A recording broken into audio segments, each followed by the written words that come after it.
क्या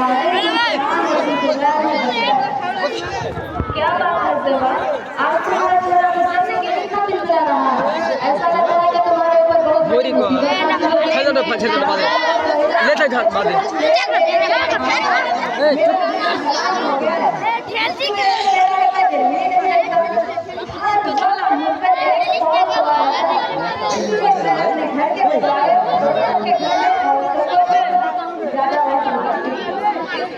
घबराने की क्या जरूरत है?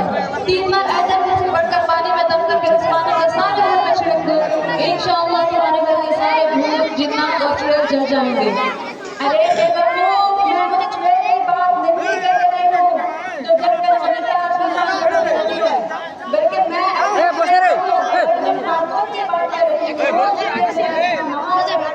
ऐसा बोलो टेबल पे साझे निकाल अपने बेटे का रिश्ता करने के लिए गई थी जो इतनी बड़ी सजा मिल रही है। तुम भी कमाल करती हो ज़ेबा, ये भी कोई तरीका है कि किसी को उसके नाम के बजाय चुड़ैल कह के बुलाया जाए? हालांकि अल्लाह ताला ने कुरान मजीद में इस बात से मना किया है कि कोई इंसान किसी को बुरे लक़ब से ना पुकारे, और तुम्हारी बहू तो लाखों में से एक है, उसकी शक्ल तो आफ्ताब और मेहताब जैसी है, फिर इसको चुड़ैल कहना तुम्हारे लिए कैसे जायज़ हो सकता है ज़ेबा? मैं मानती हूँ कि उसकी शक्ल चोरने की चांद की तरह है, लेकिन उसकी सीरत में इतनी खराबियां है कि अगर मैं उसकी बहनों को जाएंगे, लेकिन उसकी बुराइयां हद नहीं होती। देखो ज़ेबा, अगर किसी इंसान के अंदर बुराइयां होती है तो उसके अंदर अच्छाइयां भी होती है। तुम्हें उसकी बुराइयों के बजाय अच्छाइयां देखनी चाहिए, क्योंकि अल्लाह ताला फरमाता है बेशक अच्छाइयां बुराइयों को खत्म कर देती है। मेरी बहू के अंदर एक भी अच्छा नहीं है, उसके अंदर मारी, चुड़ैल, जादू करने हर एक की तमाम सिफातें पाई जाती है। उसने जादू करके सबसे पहले मुझसे मेरे बेटे को दूर किया और अब मुझे हर वक्त चुड़ैल बनकर डराती रहती है, नागिन की तरह डरती रहती है और बिच्छू की तरह डर मारती रहती है।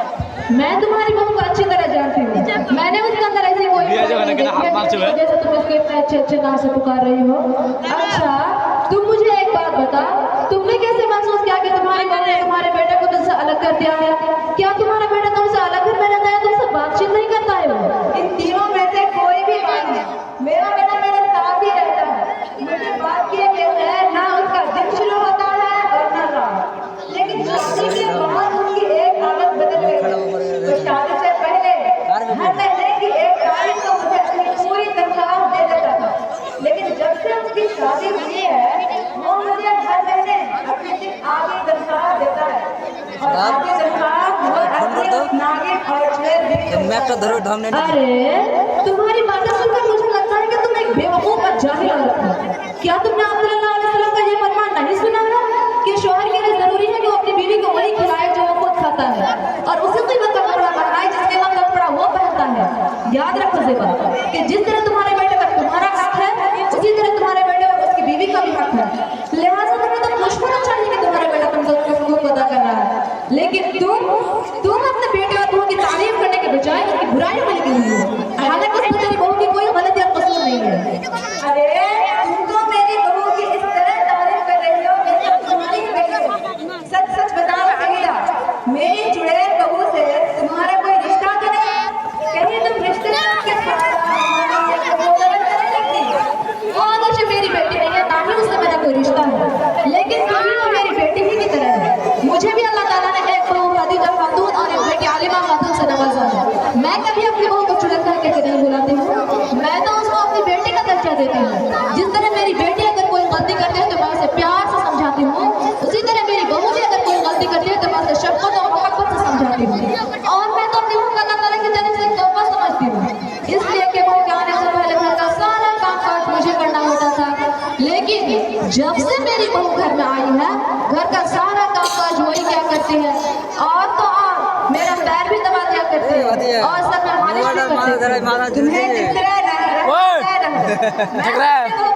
मैं चाहती हूँ, मैं अपनी बहू को अपने घर में रखना चाहती हूँ। देखो ज़ेबा, अगर तुम अपनी बहू पर हुकूमत करना चाहते हो तो ये मुमकिन नहीं, क्योंकि ताकत के बल पर सिर्फ जिस्म को कंट्रोल किया जा सकता, दिलों को कंट्रोल नहीं किया जा सकता।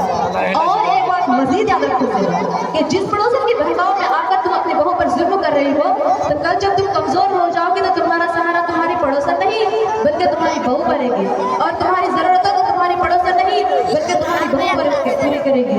इसलिए होश में आओ, अपनी बहू के दिल में अपनी मोहब्बत को शमा रोशन करो। तुम सही कहती हो बहन, मैं पड़ोसन की बातों में आकर अपनी बहू को खूब ताने देती हूँ, उसे बात बात पर डांटा करती हूँ, लेकिन जब मैं बीमार होती हूँ तो वो मेरी खूब ख्याल रखती है।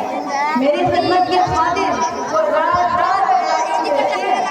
तुम्हारी बातें सुनने के बाद मुझे एहसास हो गया है कि मैंने बहुत बड़ी गलती की है। अब मैं तुमसे वादा करती हूँ कि मैं अपनी बहू को एक बेटी का दर्जा दूंगी और उसके साथ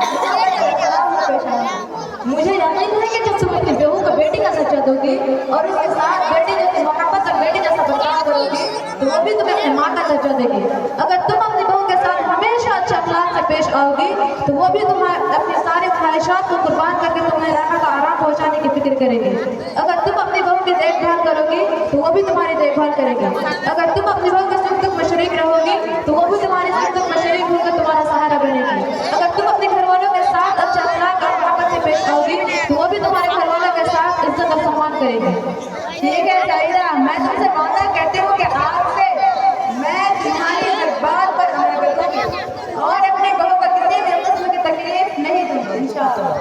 अल्हम्दुलिल्लाह, अल्लाह ताला तुम्हारे और आखिर में आप तमाम दोनों को एक पैगाम देना चाहती हूँ। वो पैगाम ये है कि अगर आप सास हैं तो कभी भी अपनी बहू पर जुल्म ना करें और अगर आप बहू हैं तो कभी भी अपनी सहेलियों के चक्कर में पड़कर अपनी सास की शिकायत ना करें। सास को चाहिए कि वो अपनी बहू को बेटी समझे और बहू को चाहिए वो अपनी सास को माँ समझे, तभी जाकर हमारा घर एक सुकून और मिसाली घर बनेगा। अच्छा अब मैं चलती हूँ, आज मेरी बहू की तबीयत खराब है, मुझे ही खाना बनाना होगा। अगले साल इसी स्टेज में फिर मिलूंगी इंशाअल्लाह। अस्सलाम वालेकुम रहमतुल्लाहि व बरकातहू। जी, कमल के अगला प्रोग्राम को आपके सामने लाया जाए।